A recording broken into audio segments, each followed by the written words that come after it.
Hello, Purple Cult. Welcome to another episode of The Purple Sessions.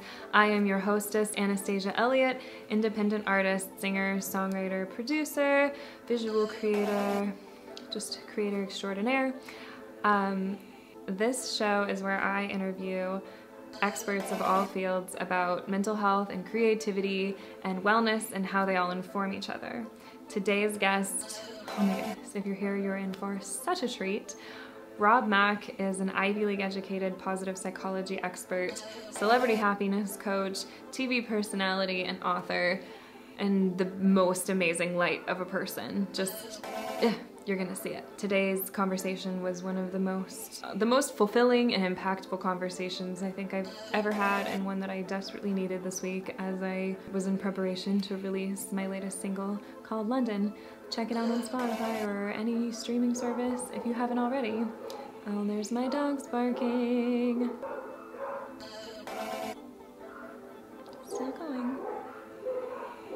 Rob's work has been endorsed by Oprah, maybe you've heard of her, Vanessa Williams, many more, Anastasia Elliot, you know, no big deal. I actually met Rob 2 years ago. He interviewed me on tour on a morning show in LA, and I just fell in love with who he is as a person. This is his book, Happiness from the Inside Out, The Art and Science of Fulfillment.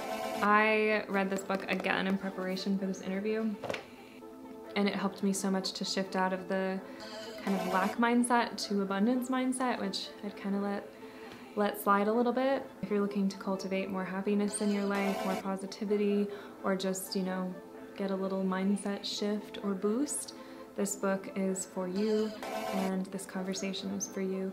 I'm so thrilled you're here. Get ready for lots of wisdom. If you haven't already, please make sure you like and subscribe so you don't miss any episodes. There are so many fantastic guests that I have lined up to come on this show. Thank you so much for being here.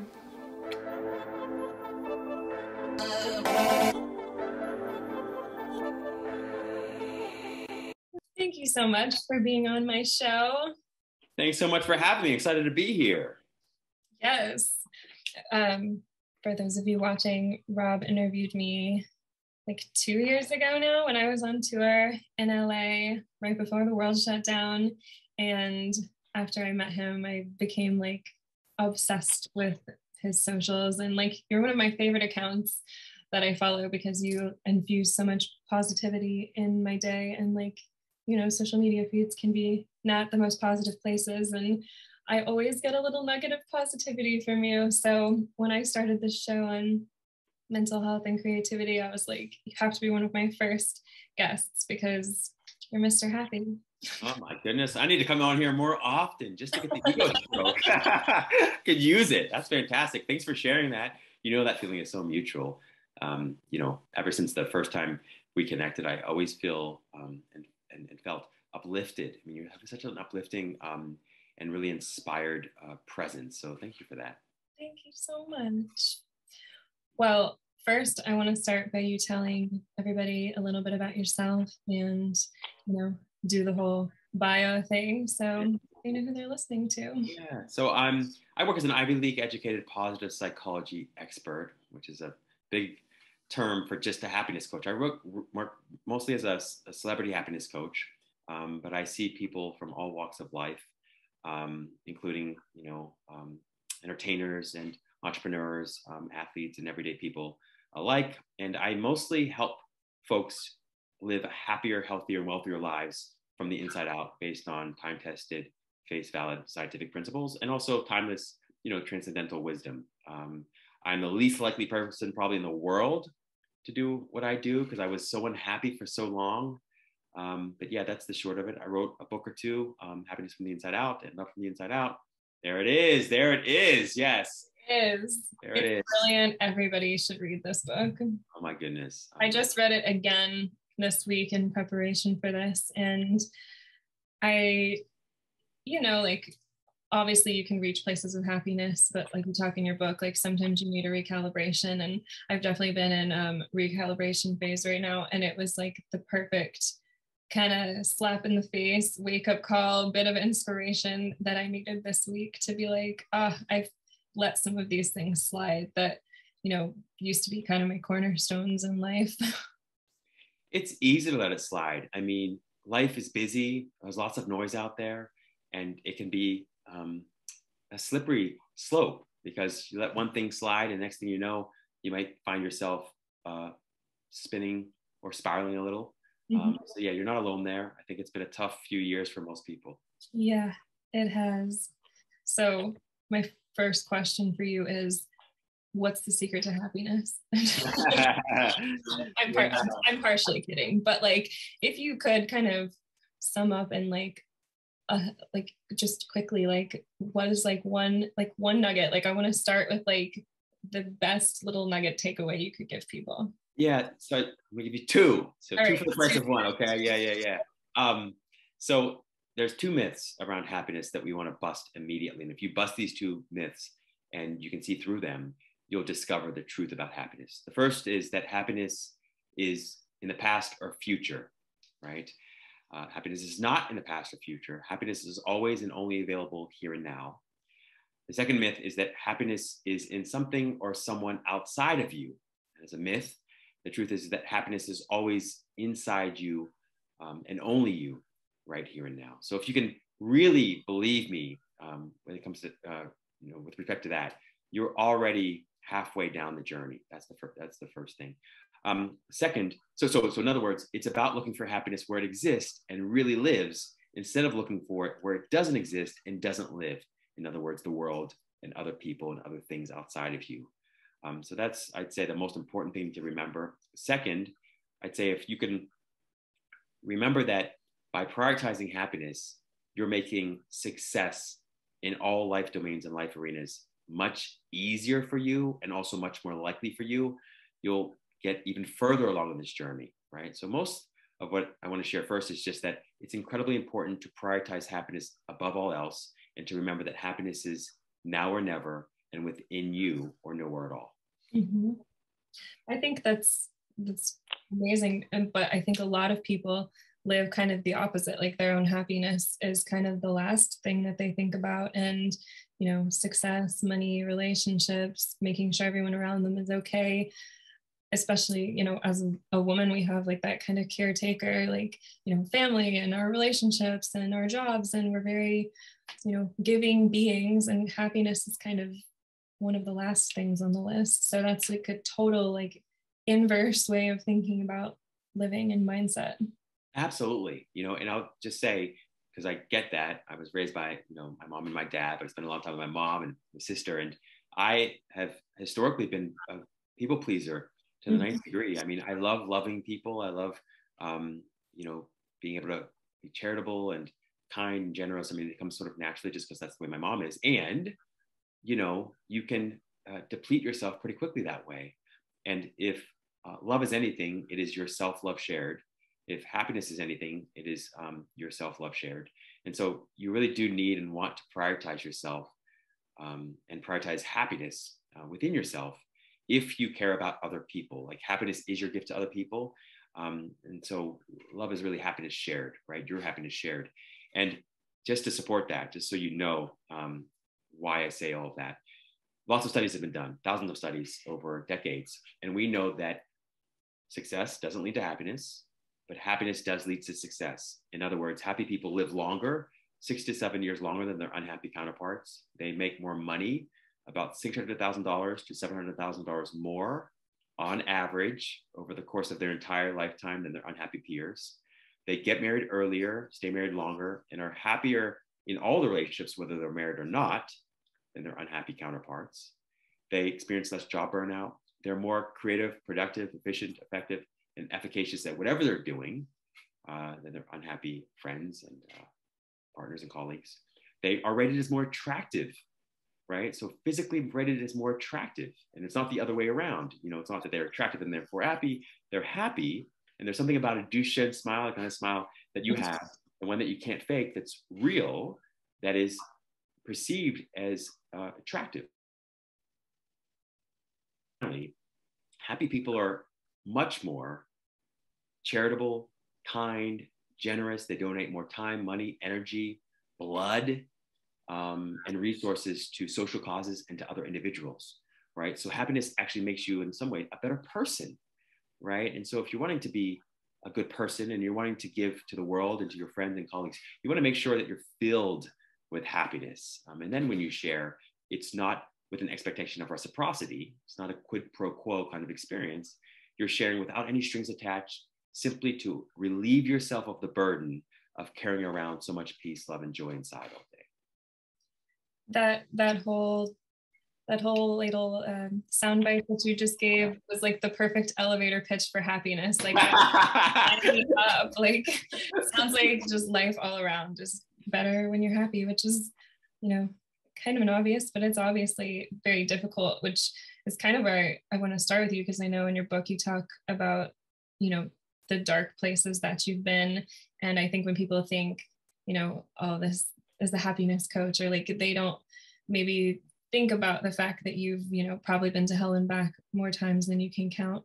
What started you on your journey to discover happiness? And can you kind of talk a little bit about those, maybe not so happy times in your life, and maybe kind of how you dug yourself out of those holes? And then I'll share the same so that we can kind of, because I started getting questions from certain fans, because I give mental health speeches to, students and kids. And I started getting messages that was like, things are so good for you all the time. Like, I wish that I could have your mindset. And I read this message when I was like in my laundry room crying and kind of having a meltdown about things. And I was like, maybe I'm doing everyone a disservice, that I'm only putting out the, positive parts of my life, or, I'm only sharing that, which, gets into the whole, social media culture.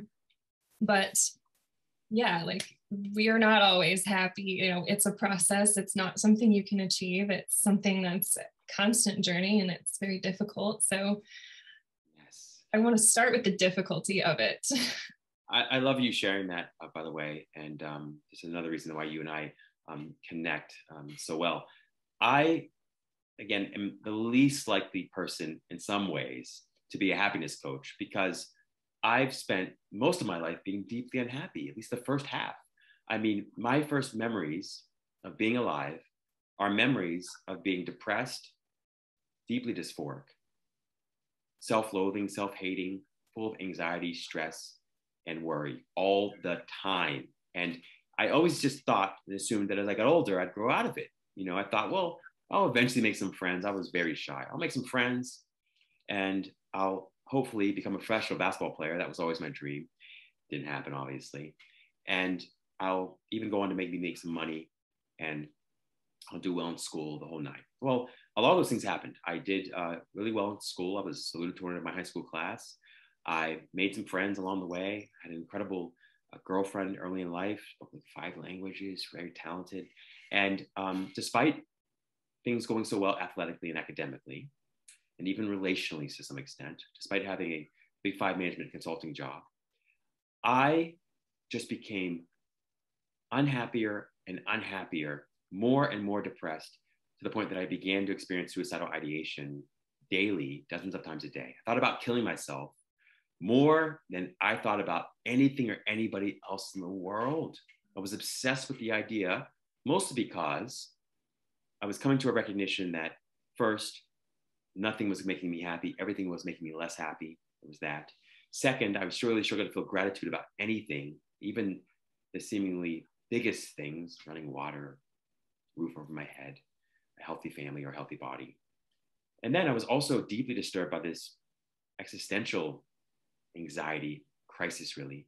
We're all thrown on the planet without really a rule book or guidebook for what to do and to how to make your life worthwhile. And we work so hard at achieving, accomplishing, acquiring things, and loving people and getting those people to love us, all for it to one day end and be ripped out of our hands by something called death. I mean, that just destroyed me. So disturbing, such a dark thought, and I couldn't. So anyway, I got to a place where I decided to do something about it. I went online, did some research, and looked up the ways that people kill themselves.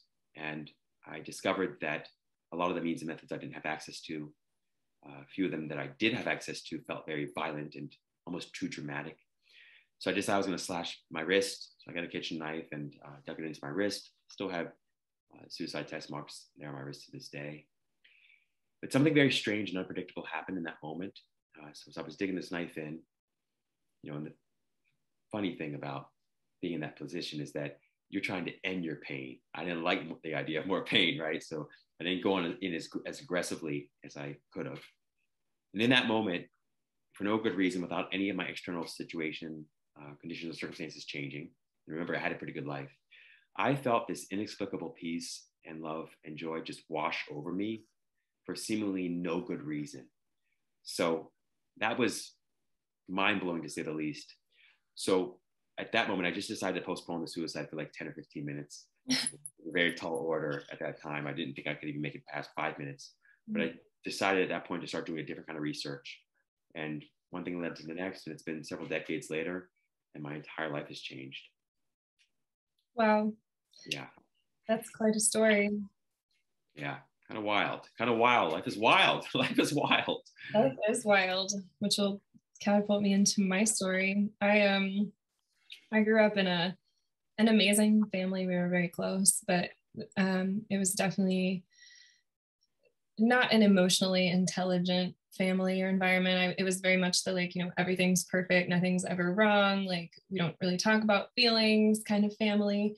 And when I was 18 years old, I was in a plane crash and I had absolutely zero skill on how to handle something like that. Like, through my own healing journey, my family has also matured when they watch this. They're, very different now, but when that happened, I just remember having like tunnel vision anxiety. Like, I didn't know what to do with myself. I didn't know how to fix that. And literally the next day, like, they were taking me to shopping to it was kind of just like this, everything's fine. Like, we're going to make this okay. Like, we're not really going to talk about it. And that really catapulted me on my journey to find absolutely anything to make sense of life and make me feel better.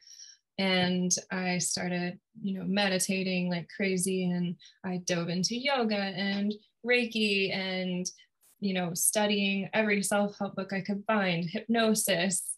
And also, I wasn't really a reader before that. I started, I became like 65 books a year. I was guzzling, and I hated spending time outside before that. And I became, an outside person and, learning how to heal myself. And that really was the thing that kind of sparked my journey. My name actually means resurrection. And so I think I was destined to be somebody that was going to have so many hardships I had to dig myself out of. And so, from there, my plane crash was on my way to finish writing my song Crash Landing. So it was like this very crazy meta experience. And then a few years later, I had my dream record deal, the thing that every artist wants to achieve in 2 weeks before release. I was caught in a regime change and, was literally here, everything, you just made your dream record, you just made all this stuff, it's all going away. But I left and I took ownership of all my content, and it was this big blessing. But at the time, it felt like the end of the world. I didn't get out of bed for 2 weeks. And then shortly after I cut my record, I got a vocal injury. I was allergic to the spice thyme really randomly, and I ate it, and it caused this blood vessel to create basically too much space, and air was getting through. And I wasn't able to talk or sing or anything for 75 days. I spent in complete monk level silence, and, was questioning my identity, because my identity is being a singer. I still struggle with that today. That is just who I am. And so that was oh, you may never do this again. You just cut your dream record and you may never perform it. You may never have this thing that you've literally worked your whole life for. Luckily, my voice is better than ever, but learned a lot during that experience. And then you fast forward a few years, and I was in an 8-year-long relationship, and it ended with sexual abuse in certain ways. And I kind of, over that time, had shut down my inner guidance system. I just wasn't listening to that voice inside. And And then I started to lose it, and it wasn't talking to me as much. And I had kind of actually at the beginning of COVID was when that all blew up for me. And I started, gaining that back and practicing, getting my authenticity and my individualism and all of that back.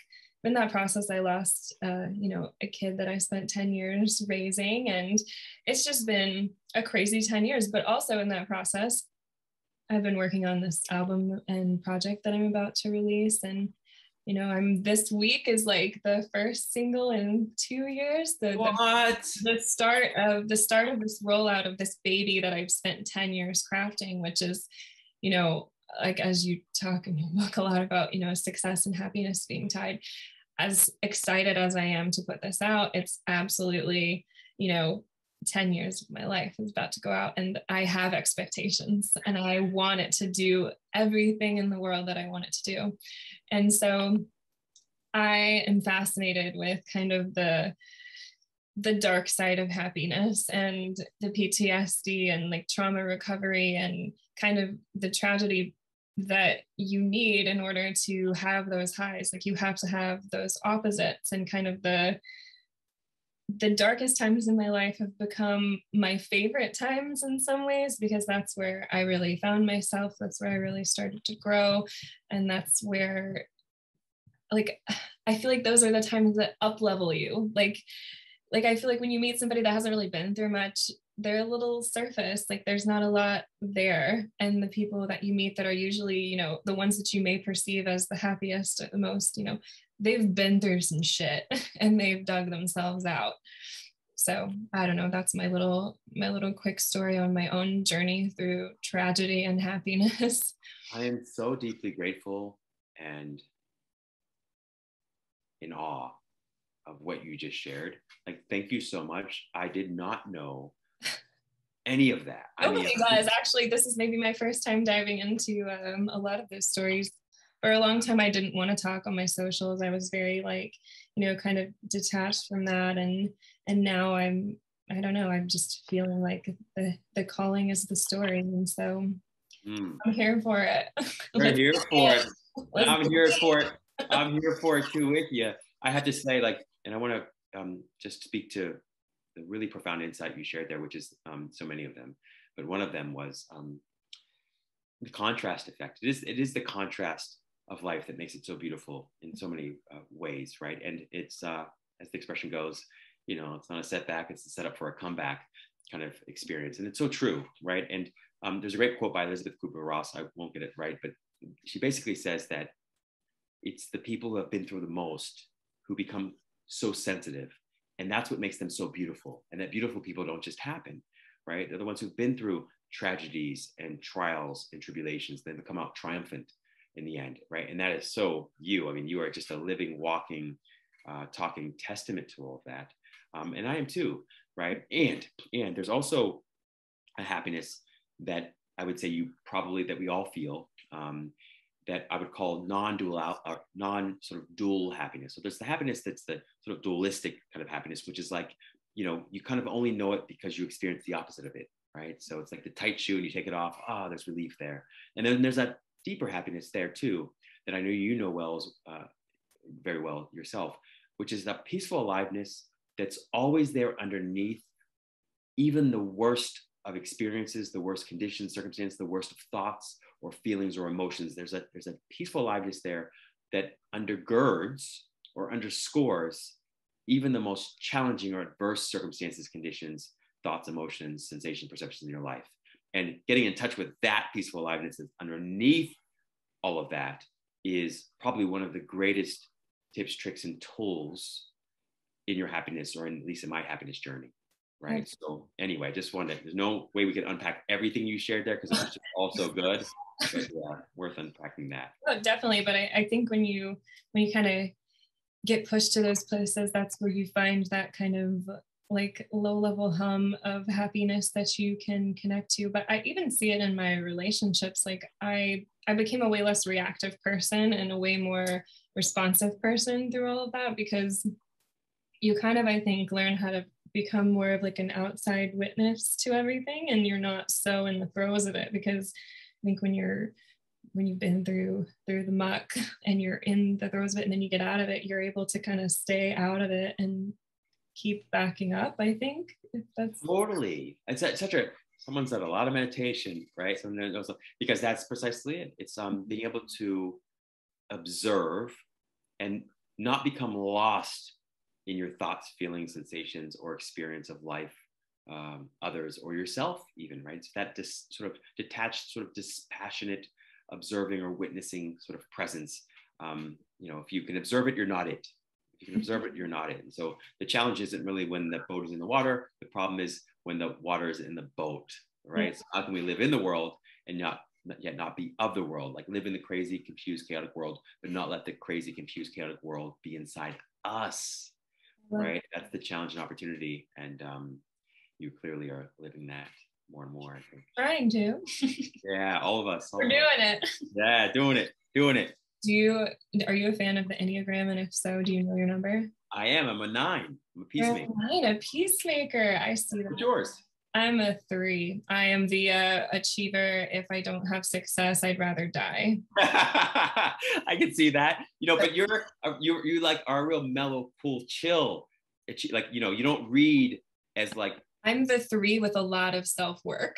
Yeah, that's it. But it's there. I mean, that constant achiever mindset is something that I battle all the time, which is, I was loving reading your chapters on success, because I was like, oh, this is my greatest pitfall. It's a tough one. It's a seductive one. And so much of it too is just, yeah, sure, there's a piece there that's all about nature, right? We have a brain that's built to succeed, period. Okay. It's built to keep us alive and hopefully thrive. But then there's also the nurturing, right? We got a lot of programming conditioning around success and happiness and the ways in which success is supposed to lead to happiness. Mm-hmm. There's that too. And then I think sometimes, and all of that really invites, I think, at least has invited me to redefine what success means to me. Like, what's authentic success? What's the kind of a success that truly makes my life better off, that makes me feel better off for having achieved it? And I think that's probably a space and place that most of us could explore more deeply. Absolutely, definitely. Somebody asked me this question, and I wanted to ask you what your thoughts on it are. But when things are going well and you've kind of like hit a stride where you're feeling really positive about life, how do you deal with feelings of like anxiety of like wanting to hold on to that and like wondering what to do if it goes away? A lot of people, I think, get that, like, and then that can lead to sabotage and stuff. And what I tell people when they ask me that is that things are going to suck again. Like, there's no question. Like, you will hit a point where things are not going as good. But how do you deal with that and not letting that just completely destroy everything, all your work? Oh, what a great question, right? And what a great response. Gosh, Anastasia, I mean, such light and wisdom in that response. I second that. So it's what she said. And I would say, too, you don't want to invest your happiness in ephemeral, temporal, and fleeting conditions, circumstances, experiences, and acquisitions. You don't want to route your happiness through other people and other things, right? And so you want to practice when it's easy. So when things are going well, enjoy, by all means, celebrate and savor the experience that you're having and all the wins and achievements and accomplishments. And make sure you're taking time just to feel into the peaceful aliveness in your body, the happiness that exists, that is independent and not contingent on what you have or what you've done or what you've achieved or how many people are impressed with what you've done and achieved. You want to just spend time, and that's what meditation is for. That's what prayer is for. That's what taking joy in small pleasures is for. You want to practice when it's easy. Success can be a setup for conditional happiness, right? We don't want to experience conditional happiness. I want to experience happiness as much as humanly possible, no matter what else is happening around me.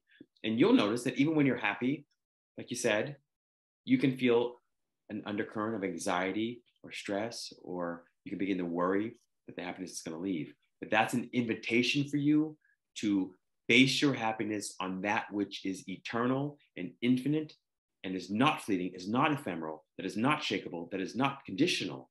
That's critical. It's a critical practice to spend more time investing your happiness only in that which is infinite, eternal, and unshakable and unconditional. Mm. Yeah. And so that's not going to be the world, and that's not going to be other people, just so you know. Right? Yeah, I think we're both aware of that. But that's a critical practice, because it's easy to be seduced into thinking that your happiness is going to wax and wane based solely or mostly off of whether or not you're successful in one moment or not. It doesn't have to. Yeah. Absolutely. What is working with a happiness coach like? Like, what do you do for people? And I bet it's fascinating working with celebrities. Like, what's a really common like theme to unhappiness in celebrity? Yeah. So I always think of those tabloid covers that say celebrities, they're just like us, or stars, they're just like us. And that's really mostly true. I mean, it's the same themes and topics almost no matter who you speak to. The difference with, public figures or folks that are popular or well-known is that there's often sometimes more trust concerns and issues and lots of paranoia. You think when you have money, it does in so many ways improves your life, and it doesn't make you happy, but it does make your misery more comfortable, right? So the challenge with stars particularly is a lot of paranoia around who's their real friend, who's not their real friend, what's going to happen if everything goes away. Is this relationship really authentic, or is someone just faking it? Are they just after me for my money? So all that kind of stuff. But at the end of the day, it's the same challenges we all face. It's just that the fame and the money, of course, puts a magnifying glass to the problems and concerns that we all have. So most people, they care about being successful. They care about money. They care about love. They care about their health. Down deep underneath all that, the more evolved folks are worried about dying, and what happens when they die, and what happens when they get old, right? And then there's a even more involved perspective that has dropped concern for all of that and is living a truly happy life. But yeah, great question. And it's fun. It's awesome. It's a lot like this, Anastasia.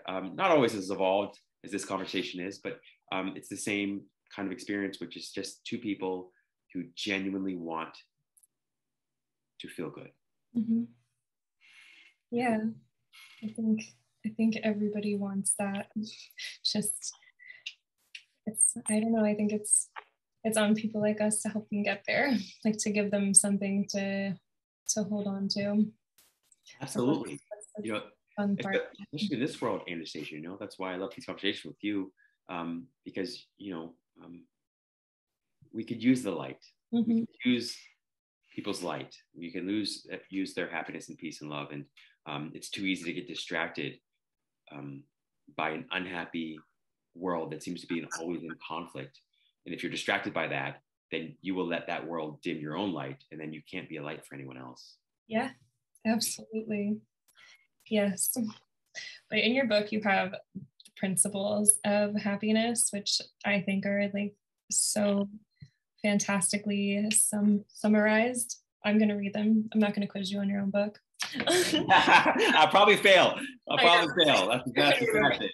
There's smart energy investment, non-attachment, positive focus, self-appreciation, appreciative thought and language, constructive response to adversity, inspired actions, and self-empowerment in relationships. And I think that is just the best list of 8 things to like put up on your mirror and remind yourself of every day. I don't even have a question around that. It's just like, how did you develop the principles of happiness? Like what brought you to that list? Yeah. That's so question. Oh, what a great question. And by the way, I'm going to Venmo you, PayPal you, Zelle you, send you a cashier's check, whatever you want. So thank you for that. I for me, when I was really going through it, and I decided that I was going to at least try to postpone the suicide, and I was going to try to become happier by studying the most brilliant minds on happiness, I decided to start keeping a journal. So like you, I'm an avid book reader. I love books. There's been times in my life when I had to choose between a meal or buying a book because I had so little money. It was like, I can afford one or the other, but not both. And I've consistently chosen books because books continue to feed me, after which a period the food wouldn't have. And so I say all that to say, when I started reading books on happiness and on peace and on self-love, I started keeping a journal. And in that journal, I started tracking what did and didn't work for me. And that journal eventually became Happiness from the Inside Out. It went through a number of iterations and phases, but it became that book. And so those 8 principles were really gleaned from what I discovered in my life, but also supported by science, worked most consistently to bring about a recognition of the intrinsic or innate happiness that is always within us. Yeah. I love that. When I asked Instagram what they would want to ask a happiness coach, and money consistently was the answer, the financial stress. So there's a quote in your book where you say, few, if any, external circumstances have the ability to make us lasting happiness. And even though money may not be like a route to happiness, financial stress is obviously a real thing. How do you strive for monetary goals, or even like goals in general, without being in a lack mindset? And like, how do you flip into that abundance mindset when you're just trying to figure out how to live? Yeah, for sure. It's tough. And I will say, to your point, so just a little science to contextualize this phenomenal question. If you live at a level below subsistence, meaning you make less than $75,000 a year, and you're having trouble paying your bills and affording basic necessities, right? Heat and running water, food and shelter, additional dollars will mean additional life satisfaction. Won't necessarily mean happiness, but you'll feel more comfortable, and that will feel like happiness to you. Mm-hmm. At $75,000, you start to experience what we call the law of diminishing marginal utility of the dollar. Long phrase, but basically means you get less happiness bang for your buck, and you start to plateau in terms of how much happiness you can get for your buck. So I'll say this. When you're going through it and you're feeling really strapped, the best thing you can do is start to think about the ways in which you are steeped in abundance already, but it may not take the form of money or cash or credit. And so one of the things I did early on was say, okay, in what ways am I wealthy already? In what ways am I successful already? And it would be simple things like, well, the great thing about not having a lot of money is that I don't have to worry about losing a lot of money. I don't have to worry about losing a lot, right? Also, I'd look into my life and say, I have an abundance of creative ideas. I also have an abundance of energy, a lot of motivation around, creating something really powerful and successful and rich in my life. I have this body that has all these organs, and I wouldn't trade any of these things for any amount of money. And so in lots of ways, the life I live now, the body that I have now, the friends and family that I have now, the health that I have now, is actually all perfectly priceless possessions that I wouldn't trade for any sum of money ever. And so if I look at it real closely and I'm really clear, I'm rich as anybody who's ever walked on the planet already. And I'm as abundant and as steeped in abundance as anybody ever has been. And so you start to begin to look at your life in more prosperous, sort of abundant ways. And so it's just entertaining that. You don't want to say, I'm a multi-millionaire or a multi-billionaire, unless that really works for you. If you can really get there and feel that consistently, sure, do what works. But for me, I had to look at all the other ways beyond money that I was rich and successful and abundant already. And I would do it just to feel good. If you do it to try and trick the universe into giving you something or whatever, that doesn't tend to work for very long. It has to be authentic. And so I look for the truthful, better feeling story and tell the truthful, better feeling story to myself and other people as often as humanly possible, especially when it came to money and abundance. That's great advice. Yeah, I love that. Yeah. It's a hard thing to do. I mean, it takes a lot of mental strength to get to that point, but I think it's baby steps. I think just that noticing when you're having that kind of negative storyline in your head and finding a way to flip it. Exactly. And we're all rich in something. We're all rich in something. You might be rich in time. You might be rich in energy. You might be rich in friends. You might be rich in creative ideas. You might be rich in passion or purpose. Whatever you're rich in, focus on what you're rich in and keep your mind off of all the other pieces. another way of saying that is focus on just doing your best to enjoy yourself as much as humanly possible where you are, no matter where you are. And believe it or not, that happy, healthy, wealthy, tuned in, tapped in, turned on vibration is extraordinarily attractive. It's attractive to other people and it's attractive to opportunities. So just try not to focus on the things that make you feel bad when you focus on them. Try to focus on the things and people and places that make you feel good when you focus on them. And you'll be surprised that inch by inch, day by day, it'll become easier and easier and easier because your brain rewires itself to do it automatically. And then before you know it, your life is beginning to turn around. But you do have to be disciplined about it. You can't, we're all a little too tolerant of mind wandering. Mm-hmm. That's kind of how like a lot of like manifestation gurus will talk about how like you can't just think it, like you have to feel it, like you have to feel the feeling. Like if you're kind of projecting something that you want, you visualize it, but if you don't tap into that feeling, you're not going to tap into that attraction energy.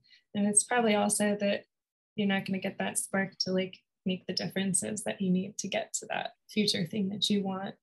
Not just solely, you know, universe attraction, but it's also the change I think that happens inside the little motivation spark. You nailed it. You nailed it. And one thing I'll say there, because that was so powerful, so good.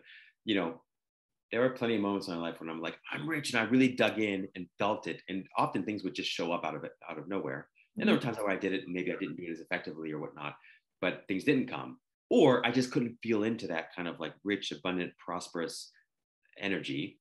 And so I'd say that as I began thinking about it more and more, it's like, you know, really wealthy people, it's not that they run around super excited about their wealth. It's just a natural occurrence and feeling inside them. It's just peace, just comfort, right?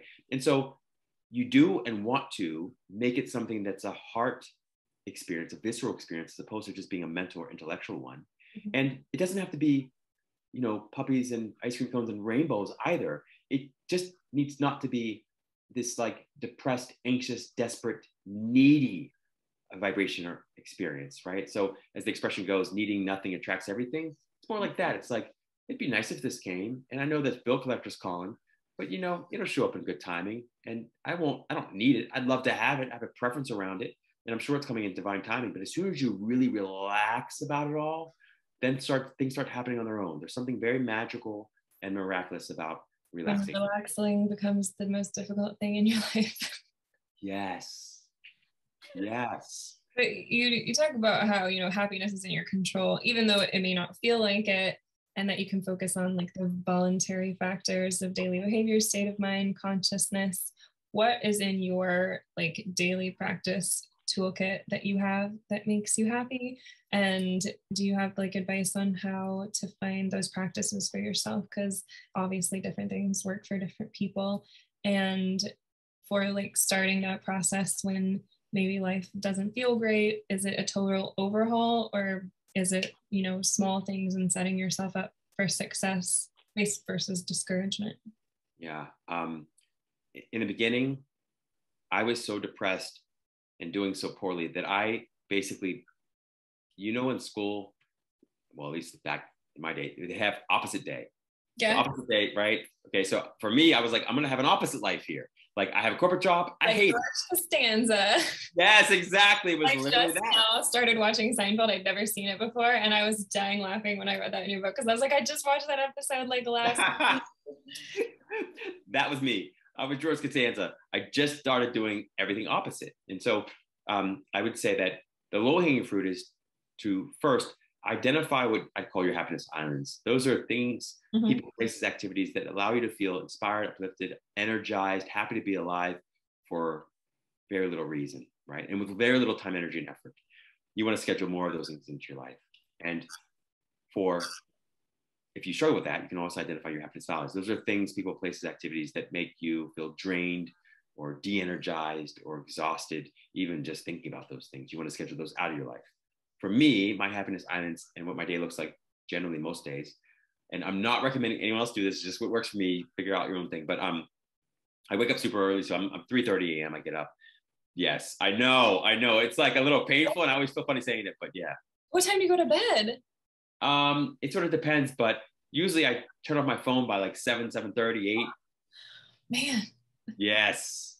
I'm impressed. Yeah, it's hard for a singer, you're out Oh yeah. performing, big arenas and stuff, and so you can't always pull that off. But yeah, so I do 3:30. I wake up. I first thing I do is I practice what I call it's a meditation, but it's also called practice in the presence of God. I just feel into the peaceful aliveness in my body, that life force and life energy in my body, and I just spend time feeling into that for its own sake, like the way I would spend time with you, Anastasia, or my mom, or a good friend or a partner, to just to feel good, not because I expect something from you, not because I need anything from you, just because I like being in your presence. So the first thing I do, then I do some reading, then I go to the gym, and I see clients all day. And throughout the day, when I have a few moments, I generally return to that practice of the presence of God, or what I call micro meditation, which is just breathing from the stomach. It's only one breath, only for joy's sake.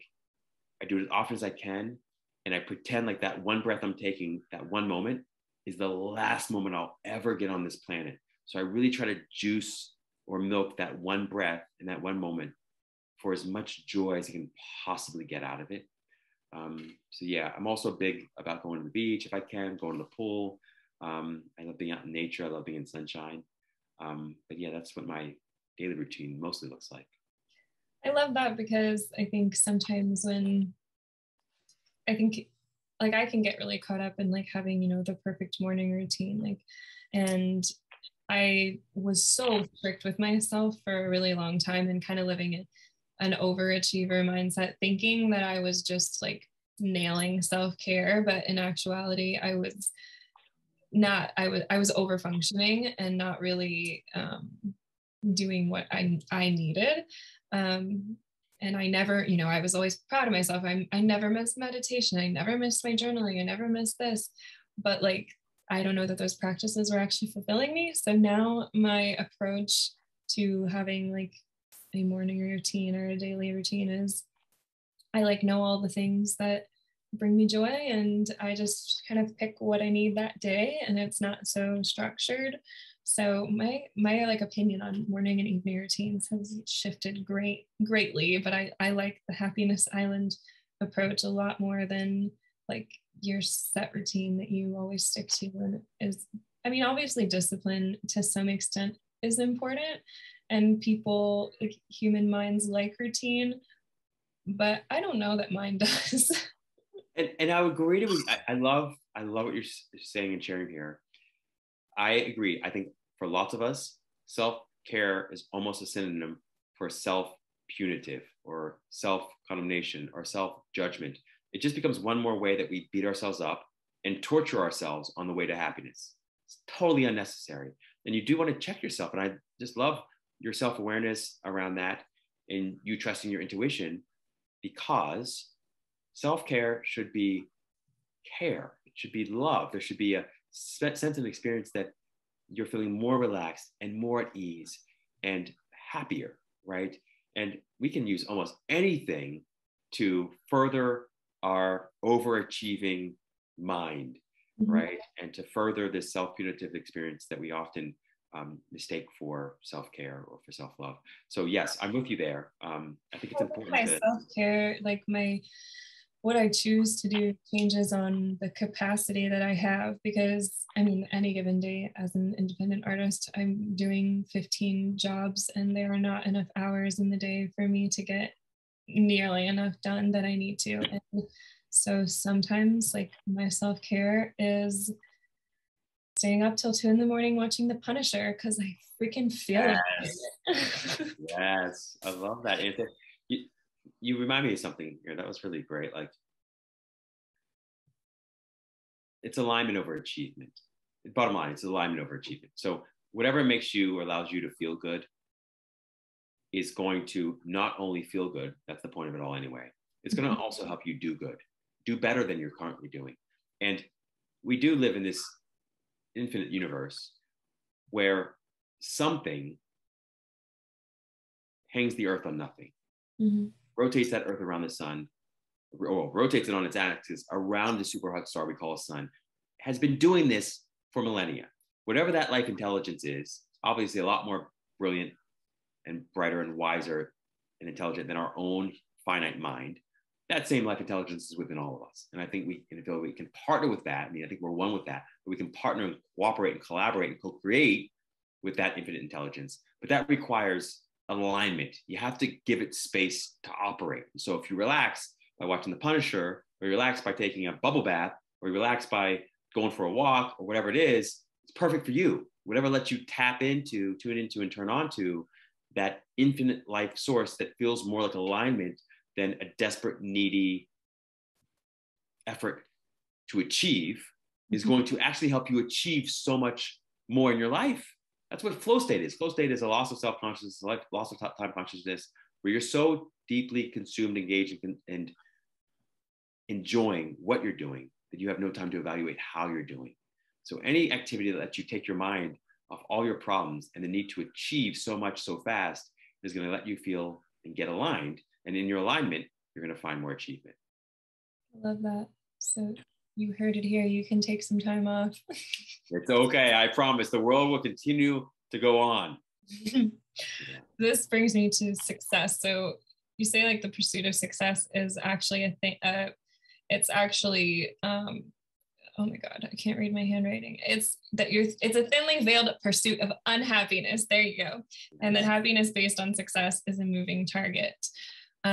How do you balance a desire for success and achievement with non-attachment? And how do you, like you talk about setting intrinsic versus extrinsic goals, like how do you work on setting goals for yourself that are intrinsic, but also kind of like obviously having career goals is important. Like how do you have those goals without them being extrinsic goals, if that makes sense? Totally. So yes. So number one, so an intrinsic goal is something you enjoy for its own sake, right?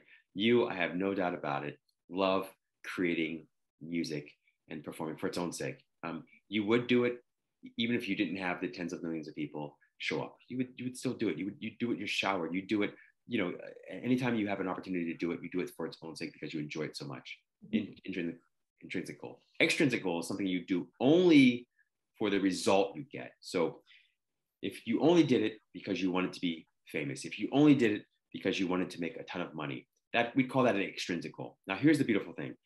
When you are motivated and focused on intrinsic goals and doing those things that you find joyful for their own sake, that energy is so attractive. And I say that not just from a spiritual, like platitude place, but from a real scientific place. We know that happy people are rated as more attractive, right? We also know they experience the best that life has to offer, and more opportunities show up for those people who are happy than for people who are not happy.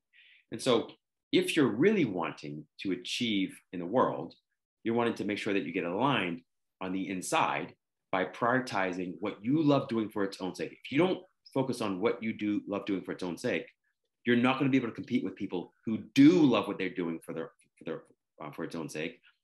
While you're there trying to force yourself to get to the studio or get to the gym or get to the laboratory, they're going to be there because they love it. They're going to sleep there all day. They're going to do it all the time because it's in their blood. They'd rather be there than anyone else. You can't compete with those people. It's nearly impossible, right? So that's the importance and the value of focusing on intrinsic goals. Now, yes, you also will have extrinsic goals. I would love to make this amount of money, and I would love to, achieve X, Y, or Z. You could set those goals. You should set those goals. It's fine. But you want to have these high expectations or high goals, but you want to hold them very loosely, meaning that, okay, if I don't make 10 million, but I make 50 million, am I going to be upset? Or if I made, 8 million instead of the 10 million, can I still be okay? It's like, if you're genuinely, truly loving what you're doing, the extrinsic thing isn't nearly the problem that it would be otherwise if you were only extrinsically motivated. It's kind of like, I guess, wrapping your extrinsic goals around your intrinsic goals. So they're kind of like your core motivation behind them. Absolutely. Like, an intrinsic goal I wish I had yes, is loving to be on TikTok. Oh, you and I are the same. In general, like I really, really, really struggle with it. And it's not that I hate being on social media. It's that like the overwhelming amount of content that has to be created and messaged in the right way and pushed towards the right algorithms. Like I struggle with this so hard because like even TikTok is like, okay, you got to find your niche. And I'm like, I'm such a nicheless person. Like, Nicheless.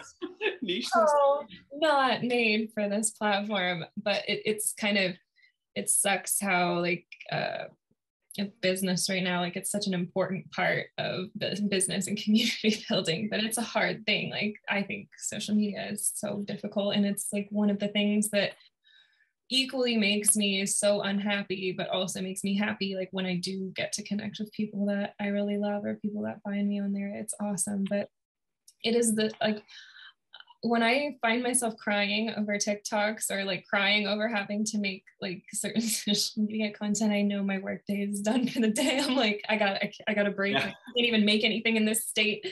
Who's gonna want to watch this? Totally. You know, when you start cracking up and lose your mind and spiraling over social media, you know that's the time to check out. And you're right, that's when the day is over. You know, I am the same way. Like social media is the bane of my existence. Yeah. That's why, one, and I have a rule generally. I don't always call. You're good at it. You're consistent. You got your structure. Let me tell you why, though. This is why, and I appreciate that. But so first, I only, you know, I kind of committed it to my life, although there are exceptions, to only doing what's fun. Okay, and if it's not fun, I won't do it. If it's not fun or I can't make it fun, so that's the second thing. So social media to me isn't intrinsically fun, but I have found little things here and there to make it more fun. That has worked. Now, that's not quite enough always. So I've discovered that I have to hire people who do love to make it fun, or it is fun for them. I literally hit the point this week where I was like, I'm watching so many hours of videos and of things to try to like learn certain things that don't make me happy. And I was like, this is, if I have one hire right now, that's what it has to be. It's somebody that knows that eats, breathes, and sleeps and loves that, because it's bringing me too much unhappiness right now. I got somebody for you, so we'll take that off. You do? Yes, amazing. Yes, I got you.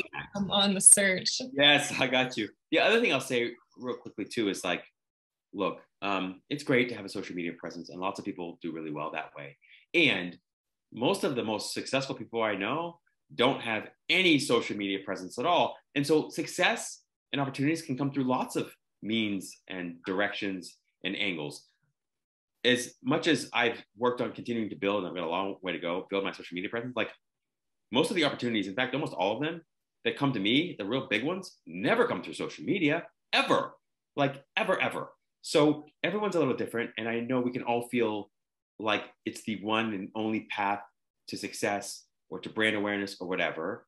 But I would challenge those of you out there in the world who think that to look around and really start to notice the people that are crushing it. You might not know they're crushing it, but they're crushing it and have little to no social media presence. So there are lots of ways to be successful, and it doesn't have to necessitate that you do things that you hate, especially and including social media. Yeah. Amen to that. Yes. You say that when you were reflecting back on your journey, the one thing that made all the difference was that you stopped letting other people tell you what you wanted. I think like humans naturally care about what others think. It's kind of like part of how we're wired. How did you start to move away from that and more step into your authenticity? Yeah, I looked at my life and saw the results I wasn't getting by and through my self-sacrifice. First thing. Second thing, I saw and looked at my life and I saw the results I wasn't getting for other people by being so people-pleasing and self-sacrificing. And what I mean by that, first of all, I couldn't stand on my head enough different ways to make anybody or everybody happy all the time. That was exhausting. Okay. The second thing I discovered was that in my attempt to please people and to sacrifice myself and to compromise myself, I initially thought I was doing a good thing. Like, oh, I'm helping to improve people's lives. They seem happier when I meet their expectations. But if you look deeply into that, you'll see how when most people say to you, for instance, you're selfish, what are they saying? They're saying, you're selfish for not getting into my selfish needs. Think about that. You're selfish for not getting into my selfish needs. The other thing you discover is that when you're successful and effective in your people pleasing, you're actually doing them a great disservice and injustice. Not just yourself, you're doing them one. And that's because you're leading them away from the source, the infinite source of peace, love, and happiness that exists within them all the time. So you're actually training them to depend on you for their peace, love, and happiness. That's the greatest injustice you can do. You don't want to set people up to be weaker. You want to make them stronger, and you want to make them stronger and more self-sufficient and self-reliant. It doesn't mean you don't support people. But when I started to see that second part especially, when I started to see through this quote unquote selfish thing, and came to realize that I was actually doing the other person a great disservice and injustice by people pleasing, I was able then to take back my control and give people back their control and power and be a little more discerning in that respect. And so nowadays I kind of joke, but it's only a half a joke, because I want to disappoint people as quickly as humanly possible. The faster you're disappointed with me, the better off we both are. You know, I'm not here to live up to your expectations. You're not here to live up to mine. You know, if I can't love you in a way that you feel free, is that love? I said, no, I want to love you in a way that you feel free. And I want people to love me in a way that feels free. And if I don't have that and I don't give that, I can't call it love, and I certainly can't call it happiness. I'm definitely a recovering people pleaser myself, and was like so much of a people pleaser. I think it consumed most of my brain space. And then when I really broke out of that, and now I'm particularly in my relationships, I'm in a relationship, and including in friendships and stuff, only in relationships where, like, for the first time in my whole life, I don't feel the need to people please. But if I ever if something ever triggers me and like puts me in that like people pleasing mindset, I see it now and I'm like, ooh, what's that? Like, why did I offer that? Why did I do that? Like, don't do that. Like but it's funny, like shifting from like, and being able to recognize, wow, I did that all the time. Like, that was me all the time. Like, how exhausting. No wonder I was like, having writer's block and having all these things that were like, made the rest of my creative output or my creative life harder. Like, it's exhausting. Brain space. Yes. I mean, think what you can do, and notice what we all can do with that brain space freed up, right? Mm-hmm. And you said something else too, which is that it is exhausting. It's totally exhausting. Yes. And it doesn't work. We don't want to, we don't look back and I'm like, how the hell was I such a high functioning individual with what I was doing on the daily? Yes, same deal. I know. I feel the same exact way. It's like, it's pretty incredible how we will take the long, scenic, exhausting approach to everything, right? So I'm a huge fan of a lazy intelligence. It's like, what's the laziest, smartest way I can accomplish my goal and help other people accomplish their goals? And people pleasing is not that way. That is not the answer. Yeah, it's not ever. No. Which I'm sure is a struggle for you as a 9. Yeah, well, yes, it is. And, to your point, we often think people like us because of what we do. But the truth is, especially the people who truly love us, they love us in spite of what we do. Yeah, if they do, they're not your people. Yes. I've definitely learned that I've probably shed more people than I ever have these past couple of years. And I'm glad for it, because I'm left with the people that are really here for the true essence inside. Oh, that's so good. and they get the bad days and the good days, and they don't make me feel bad for the bad days. Like, that's the best part. And that's love. It took a long time for me to like ever feel okay actually calling a friend and being like, I hate myself today. Like, I'm in a really shitty place. Like, come on, like, help me talk me off the ledge. Like, because for so long I was kind of in that, yeah, everything is awesome.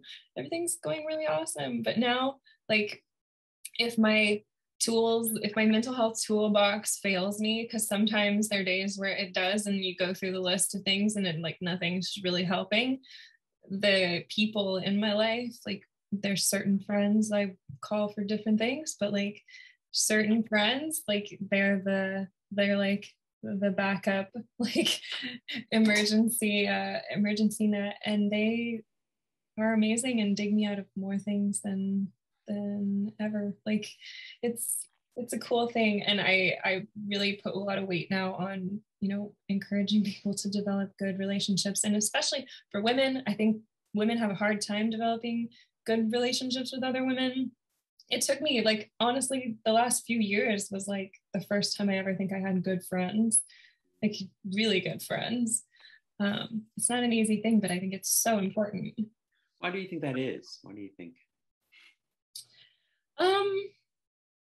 Well, I grew up in Houston, and very kind of in the like socialite Houston circles, and I think it's a lot of people not really living in their authenticity or knowing themselves, and so you have a lot of people that are kind of, I guess, walking around with blinders, bumping into each other, trying to make friendships, but like when you're kind of not at that core, it's hard to make decent relationships. And you know, I'm including myself in that too. I don't think it was until I started going through like really heavy, dark shit that, and like kind of seeing who stuck around for that, or who, I don't think it was until then that I started to develop really deeply meaningful relationships, and to find people too that were not maybe the obvious friend choices for me. Like a lot of my friends are significantly older than me. Like I was a very old soul. Like,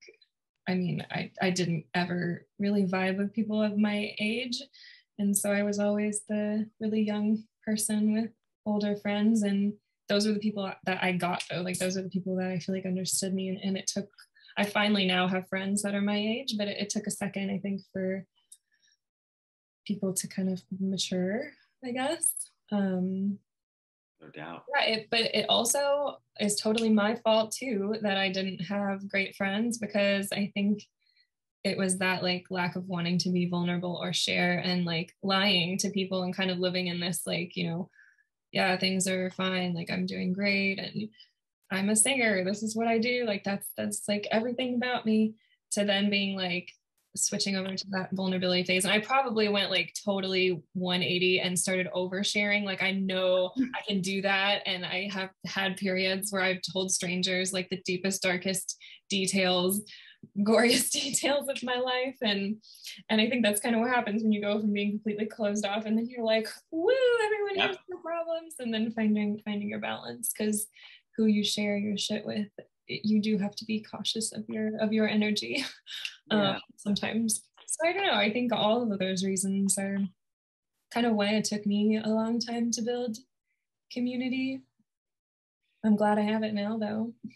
Huge, you know, and the reason you have it is because you didn't, and you learned all the lessons the wrong way, right? Also, I love the point you made about the rubber band kind of effect. It's so true. We sometimes over-index and over-rotate into the opposite extreme, but it's necessary because you need to know where the sort of limits of it are and the boundaries of around it are. So yeah, how powerful. The other thing I'll say, I have very rubber band. I mean, I've just kind of been going through one now. Like when I was kind of in that over functioning relationship, and then that ended during COVID, I definitely swung the other direction, and I started eating things that I like was not eating, and I stopped exercising, and I just kind of like went into the, I'm exhausted from this scaffolding I've been holding up for so many years of like trying to take care of others and deal with other people's bullshit. And I was like, screw this, I'm checking out for a bit, and maybe for a little bit too long. But now I'm finding my middle, and I will eat a cookie, and I'm not going to beat myself up about that, because I used to like, I mean, I had like autoimmune issues, and I healed myself through food, and like food became like a very amazing like journey for me of self-healing. But I was so strict and had to be so strict to heal myself. But now I've kind of realized I can have some things, and I'll be fine. I'll be okay. So it's finding middle, but that's kind of what I say is like, you never are done with that journey, because there's always going to be something that's going to smack you back down. And I've had that happen a lot of times. it's so true. And I love, you're right. So much of the unhappiness that we experience in life is because of our inability to manage or regulate our emotions, because of the cognitive dissonance that exists inside. That's why we go to extremes. That's what black and white thinking is, overgeneralization, catastrophic thinking. You know, all of that really is an attempt to manage the underlying anxiety, which often results from knowing intuitively that the truth is in the gray area. We can call it a happy medium, we can call it a sweet spot, but there's anxiety about that. And to your point too, it's always, not always, but mostly better to indulge than repress. Because if you indulge, you can come out the other side and have learned something. Through repress, it just sits in there, and then it just explodes one day. So yeah, really phenomenal lessons that you shared there and takeaways, I think that all of us can apply in our lives. Thanks. Somebody asked me to ask you, what is kind of a great strategy for long-term happiness when we live in such an instant gratification society? Because I think happiness obviously is not something that's going to come overnight. Like, it's something that you're going to work every day on, like when it's not so instant gratification. Yeah. So I would say definitely allow instant gratification to be included in your happiness journey. It's important. And notice more consistently how you feel when you're doing anything and everything at all. So don't be so lost in your thoughts. It's easy to get lost in your thoughts and discursive thought and overthinking and overanalysis. Instead, try to be more in your body. And as you go about doing anything, even the instant gratification stuff, it's like you're going to have a couple glasses of wine or go for a drink or go for a party or you're on social media or whatever, do whatever it is you're doing. But instead of being lost in the story in your head and the explanations in your brain, be more on the experience of your body and stay out of your head, stay present, and just notice how your body feels and how you feel on the inside before, during, and after you do anything you do. Second, whenever you do any of that instant gratification stuff, but just in general, go slower. Take your time. It's like, can you enjoy each kiss like all the way through? Can you enjoy each drink? If you're a smoker, can you enjoy each puff more and more deeply and fully by going way slower? And you'll be surprised. You'll come to a recognition pretty quickly about most things. They don't provide nearly the amount of pleasure or enjoyment that you think they do. Or with the other stuff, you'll notice that you get so much more out of it with less of whatever that substance or activity is. So suddenly you have a glass of wine and you're used to drinking, 2 bottles. After practicing this just a little bit, you have 2 glasses. And you're like, I'm good. I had such a great night already. It's just fantastic. I just want to just enjoy this right where I'm at right here or whatever. Right. So consumption. Yes. The more distracted you are from the present moment, the more it seems like you need future moments to make up for that lack of presence. But you don't need more future. You don't need more time. You just need more presence. I like that. I was going to ask you about anxiety because you talk about like how you have control over things like anxiety because you can choose the thoughts that make you worry or the thoughts that make you happy. And that anxiety is kind of a form of self-harm and in keeping yourself in those worry loops. What is your advice for getting out of the anxious worry loops? And do you use things like affirmations for that? There's a quote in your book where you say, if you want to kill a thought or feeling, you have to starve it by withholding your attention. And I really loved that. So yeah, it's a great go. Yeah, go and scene, Rob. Action. I would say practice when it's easy. Okay. That's one of the major lessons learned for me. If you try to learn how to swim when you're in the middle of a storm, you're not going to learn to swim and you're not going to survive the storm. Okay.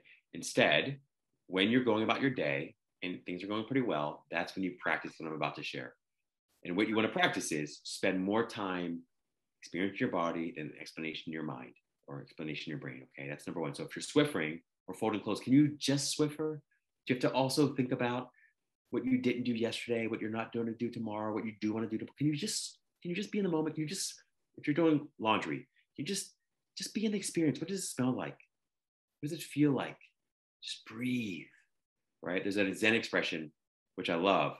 And it's only painful to do the dishes when you're not doing the dishes, when your mind is on something other than doing the dishes, right? So that's number one, I'd say. Number two is, especially with anxiety, you sometimes just need to distract yourself for a little while. So if you're really in a bad or low mood, or you're really highly anxious, you want to find a few go-to activities that you can always resort to distract you and take your mind off of whatever you're anxious about. Then your mood will naturally rise on its own a little. For me, exercise is great. If I do anything physical, by tiring up my body somehow, it seems to reduce my anxiety. Then when I'm in a more neutral place, I can look at those thoughts or worries that I had with an eye on an effort towards reframing them in a more positive or constructive way.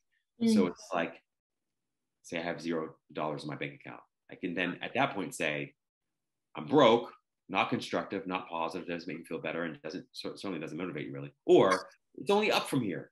It's only up from here.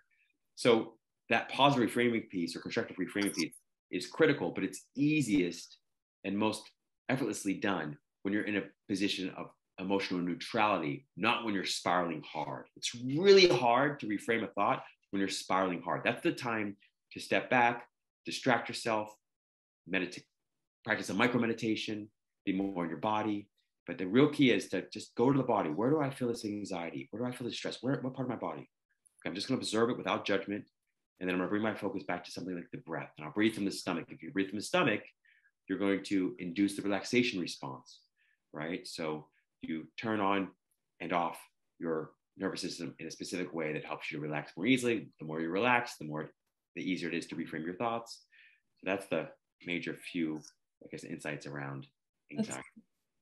What's your vice? What do you do when you have a really terrible day? What is your vice, like your thing, or you're like, this is a shitty, horrible habit. I'll never give it up. Oh my God. My brother and I were talking about this the other day. We're like, man, we don't really have a whole lot of vices. I feel like I need a vice, like a real vice, And so for me, it's, I love chocolate chip cookies. I love sweets, Yeah. Yeah. So I want to down a bag of chocolate covered peanut M&Ms or whatever, chocolate chip cookies. Before I discovered I was lactose tolerant, I would every night for a while there, I was warming up chocolate chip cookies and then getting the ice cream and pouring all this chocolate sauce. Love it. The other thing that I do is I nap. I want to nap. When I'm really feeling bad, it's I just want to draw the curtains, blackout curtains, go to sleep and just sleep. There is nothing like resetting. Yeah. What are yours? I would say that my biggest vice, I think, can be TV binging. Sometimes I think I can get so exhausted with my life. I do like that escape, and I love reading. I love doing things like that, and they provide some escape. But TV is I'm checking out. I'm going into these people's lives for a bit. Yeah, I think TV. I actually have to make a rule with myself right now where there's not going to be any TV during the week, because I kind of have been, as I prepare for release, I've been even more busy. And then I've been going for the TV a little hard and staying up maybe too late at night. And so I'm I have to change this, because it's making my days harder. It's causing the negative reaction. So have my TV on the weekends, maybe one night a week, one show, but yeah. There's a word for that, by the way, and it's very common. I think it might be called sleep revenge procrastination or bedtime revenge procrastination. I don't know if you've heard that before. No. Yeah. So lots of people experience this, which essentially it's the idea that if during the day your day is extraordinarily hard, and maybe you're doing lots of things that you need to do or want to do, but you're not necessarily enjoying. You're just really busy and trying to get through the day, and then you find that your life isn't really being lived fully or as enjoyably as you'd like. When you get to the end of the day, that's your time to finally relax, to finally get into somebody else's life. And that's usually when we procrastinate on the sleep part. Mm-hmm. We're just trying to make the most out of the day in our own way, and trying to enjoy it before another day comes around and it's back to the grind again. So yeah, I just love it. Did I? Sleep revenge procrastination. That's what's going on. Yes. All right. That's what I mean. Yeah, it's pretty common. A lot of the things that I'm doing during the day right now are not necessarily activities that bring me joy. I'm definitely trying to schedule more time in my week for things like writing and creation, but I'm having to be very on the business side of things right now, and that's the side of my brain that does not really bring me joy. So I hear you. The day I do definitely have that, I want to enjoy my day, so I'm just going to make my night my day. And by the way, that's one place, and I think we're all working on it. I know I am. That's one place where, of course, money does help. Yep. Because you can outsource things, you can delegate things to other people who do love the business side, right? And we're all working on that. The most successful people I know are all working at that. They're there's still things in my life that I want to, get out from underneath. But it's hard when you're creative, and the most successful creatives, they do it all. They do it all, at least, for a large part of the journey. So I'm inspired by you, Anastasia, I really am, because I know how hard it is, and I have such a distaste for some of the logistics around so much of my work. So I get it. Yeah. Yes, sleep revenge procrastination. That is like, I liked you talked about telling a better story and editing your life, and I was wondering how you incorporate that practice into your life and like actionable steps for kind of starting to rewrite that story. Like you said, it's not really about putting smiley stickers on bad situations and the synthetic happiness, and more about achieving your, authentic happiness. Yeah, so this is really, really important, and it's not only important for our relationship with ourselves, but also our relationship with other people, right? So the way I think about it is, how can I think about or talk about what might not be going perfectly or ideally in my life in a way that is supportive and constructive and helps me to achieve, accomplish, or experience what I most want. So that can sound like, there's two ways to do it. One, just stick to the facts. So if it's raining, you just say it's raining. You don't have to call it a bad day, right? So a bad day would be telling the worst feeling story based in truth about what's happening. The better feeling story would be, I sure do love this. I just love the sunshine. I love sunny days. And gosh, I'm looking forward to being sunny again. And I'm going to find a way to enjoy this day. What can I do today? What can I enjoy today? Only or specifically because it's raining. I like to read. I like to nap, especially if I'm having a tough day, right? So I'm like, great day to nap. Screw the world. Screw the weather. I'll do this thing, right? So you're trying to find a way to authentically and truthfully talk about and think about something difficult, but so in a way that makes you feel better, right? So we can use other examples too. When I wanted to become a professional basketball player and it didn't work out for me, part of it was like, okay, what's the lesson learned here? What purpose do I have here? And I remember thinking, this is a really tough situation. And what I'm most appreciative about here is that I did give it my all. I put in my best foot forward, and I'd love to help other people do the same thing with their dreams or their lives or whatever. One shortcut way to do it is just to start sentences with things like, well, my favorite thing about that was or is, or the best part about that thing or this thing is, right? Or what I'm most grateful about in this situation is. And so if you can start that way, it's real hard then to say, my favorite thing about it is that everybody sucks. You already set yourself up for success if you can just start with the right phrase. But that's the idea. I like that. When I read that, I was like, I think I've been complaining too much. I gotta start working on, telling a better story. Yeah, and Anastasia, like, please, as you know, the brain has something built into it called a negativity bias. Okay. And it's built into everybody's brain. And that means that problems get more of our focus and attention naturally than solutions or things going right, built in the brain. And so it does require real intention and an active, conscious awareness and practice to get better at it, right? So the brain's always going to do that because it's actually secretly trying to make you or keep you alive, right? It's trying to keep you from doing something crazy and missing that there's a truck coming down the road or whatever, right? So I think we all want to exercise a little bit of self-compassion there. And, you might have your moments in your days when you complain. Just try not to make it a habit. A friend of mine, his saying is that you can drive the BMW for 5 minutes a day, and it's the bitching, moaning, and whining mobile. And and then he's like, then you better have start working on solutions. Like, you can have your 5 minutes to bitch and complain, but then it's time to flip the script. Oh, it's so good. Like, love that. I am so inspired by that. It's, sometimes the most profound realizations are the simplest. And I remember coming to a recognition. I heard a quote once. I don't know if you've heard this quote.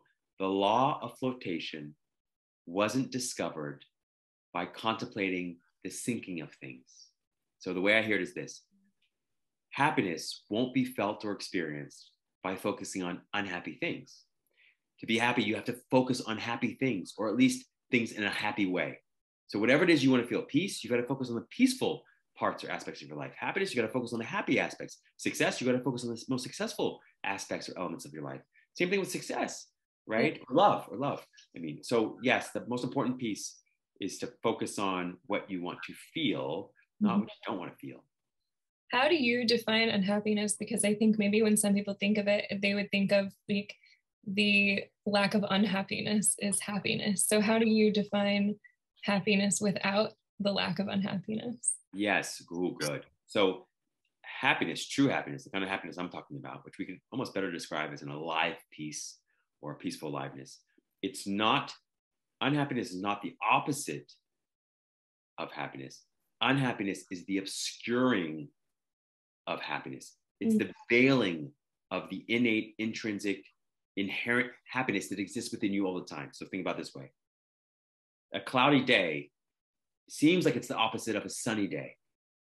But really, a cloudy day is just the clouding or the obscuring or the veiling of the sunshine that's always there. It's always behind the clouds. There's no point or time at which the sunshine is not always shining brightly. It's just that you don't feel it as palpably or as strongly. And in order to feel it as strongly or as palpably, you have to get those clouds out of the way. Those clouds are your thoughts mostly. And those thoughts show up as feelings often.